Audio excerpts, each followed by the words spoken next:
নৈতিকতা জেগেছে সাকিবের। জুয়ার বিজ্ঞাপন জার্সি থেকে মুছে এলপিএলে মাঠে নেমেছে সাকিব আল হাসান।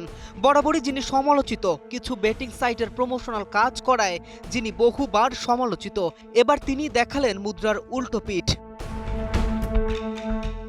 অনলাইন জুয়া বা বেটিং, যার মাধ্যমে বাংলাদেশ থেকে গড়ে প্রতিদিন প্রায় 700 থেকে 1000 কোটি টাকা বিদেশে পাচার হচ্ছে, আর এরকম কিছুর সাথে বাংলাদেশি কোনো ক্রিকেটার বা জনপ্রিয় ব্যক্তিত্বের সম্পৃক্ততা তো কেউই আশা করবে না।